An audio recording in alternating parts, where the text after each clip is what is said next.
Assalamualaikum warahmatullahi wabarakatuh. Nama saya Alia Miranda dari kelas 11 IPS 1 MA Al-Mubarak DDI Tobaraka. Saya di sini akan menjelaskan mengenai dinasti Bani Abbasiyah. Bani Abbasiyah didirikan oleh Abu Abbas As-Soffa pada tahun 750 Masehi atau 132 Hijriah, setelah memenggal keturunan terakhir dari Bani Umayyah, yaitu Khalifah Marwan bin Muhammad bin Marwan. Berdasarkan perubahan pola pemerintahan dan politik, para sejarawan membagi masa pemerintahan Daulah Abbasiyah menjadi 5 periode.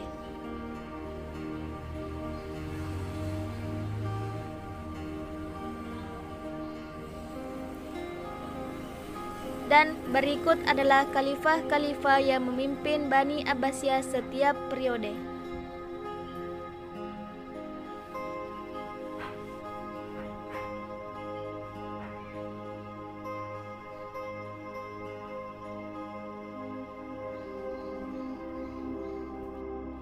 Bani Abbasiyah mencapai puncak kejayaan saat dipimpin oleh 5 khalifah. Yang pertama, Abu Abbas As-Soffa. Abu Abbas As-Soffa merubah salah satu rumus menjadi Bandar Abbas, dan Bandar Abbas merupakan kota yang terletak di sebelah selatan Iran yang kini penduduknya berjumlah 352.000 jiwa dan merupakan pelabuhan paling sibuk hingga hari ini. Yang kedua, Abu Ja'far Al-Mansur. Dirinya memiliki pemikiran bahwa innama anni sultanallaha fil ard, yang berarti bahwa sesungguhnya saya adalah kekuasaan Tuhan di buminya, sehingga dirinya bebas membuat seperti apa wilayah kekuasaannya. Abu Ja'far Al-Mansur menggeser pusat pemerintahan dari Damaskus, Suriah ke Baghdad, Irak, dan membangun istana dengan nama Madinatus Salam. Al-Mansur memilih lokasi di tepi barat Sungai Tigris, tidak jauh dari Kanal Barat. Sungai sepanjang 2.870 km ini yang memanjang dari Anatolia Turki ke Teluk Persia melewati 3 negara, yaitu Turki, Suriah, dan Irak.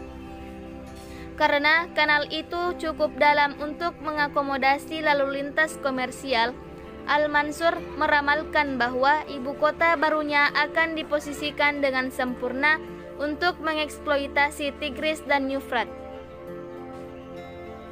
Pembangunan dimulai pada 30 bulan Juli 792 Masehi dan selesai 4 tahun kemudian pada 796 Masehi.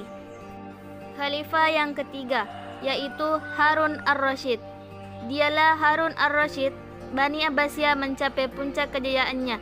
Karyanya yang paling dikenang adalah mendirikan Baitul Hikmah, yang berfungsi sebagai perguruan tinggi, tempat penelitian, lembaga penerjemah, dan perpustakaan yang memiliki 10.000 koleksi. Di masa ini juga dikenal sebagai 1001 Malam dan Kisah Abu Nawas, serta menunjuk Abu Yusuf menulis kitab Al-Kharaj, yaitu kitab yang membahas mekanisme pajak tanah dengan sistem seadil-adilnya. Yang keempat adalah Khalifah Al-Makmum.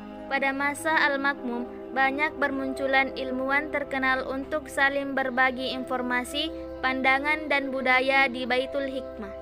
Dan latar belakang yang ikut ambil bagian pada penelitian dan pendidikan di lembaga ini, selain menerjemahkan buku-buku asing ke dalam bahasa Arab, para ilmuwan juga membuat kontribusi asli yang besar di berbagai bidang, meliputi matematika, astronomi, kedokteran, kimia, sosiologi, geografi, dan kartografi. Berikut beberapa nama terkenal pada masa itu. Khalifah yang kelima yaitu Al-Mu'tasim. Al-Mu'tasim membangun dan memindahkan ibu kota Bani Abbasiyah di Baghdad ke sebuah kota indah yang dikenal dengan Sarro Manro'ah, yang artinya menggembirakan orang yang melihatnya, atau dikenal dengan nama Samara. Alasan dipindahnya ibu kota adalah keberadaan pasukan militer Turki dalam jumlah yang sangat besar. Di kota baru ini, terdapat sejumlah istana megah, jalan raya, barat besar, taman rindang, juga masjid raya. Nah, masjid ini adalah Masjid Agung Samarra yang kala itu merupakan masjid terbesar di dunia. Kejayaan Bani Abbasiyah yang memiliki wilayah terbentang dari Transoxania sampai sepanjang Afrika Utara tidak terlepas dari berbagai macam upaya khalifah untuk menguatkan negaranya. Yang pertama, dalam bidang pertanian. Yang kedua, dalam bidang perkebunan. Yang ketiga, pertambangan. Yang keempat, industri gelas kaca dan tekstil.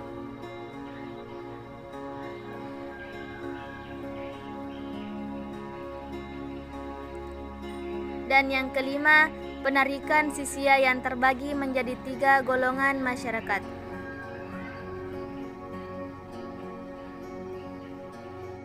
Dari sisi moneter, penggunaan dinar meniru orang-orang Bizantium dan dirham meniru orang-orang Sasania. Penggunaan dinar dan dirham ini memiliki 2 manfaat. Yang pertama, yaitu pengenalan dinar pada daerah yang hanya mengenal uang dirham. Yang kedua, sebagai sarana mengurangi penyimpanan emas batangan. Runtuhnya dinasti Abbasiyah sudah berdiri selama 800 tahun karena wilayahnya sudah terpecah-pecah menjadi dinasti-dinasti kecil sehingga dengan mudah dihancurkan oleh tentara Mongol. Lalu, hikmah apa yang bisa kita ambil dari cerita Bani Abbasiyah? Yang pertama, meningkatkan keimanan pada Allah Subhanahu wa Ta'ala dan melaksanakan segala perintahnya dan menjauhi segala larangannya. Yang kedua, menumbuhkan semangat menuntut ilmu, baik ilmu agama maupun ilmu dunia, seperti telah dicontohkan oleh para cendekiawan Islam dalam mengembangkan nilai-nilai kebudayaan yang sesuai dengan ajaran Islam. Yang ketiga, membina rasa kesatuan dan persatuan umat Islam dan kerukunan beragama di seluruh dunia yang tidak membeda-bedakan suku, bangsa, negara, dan warna kulit, dan lain sebagainya. Itulah tadi penjelasan saya mengenai dinasti Abbasiyah. Lebih dan kurangnya mohon dimaafkan. Assalamualaikum warahmatullahi wabarakatuh.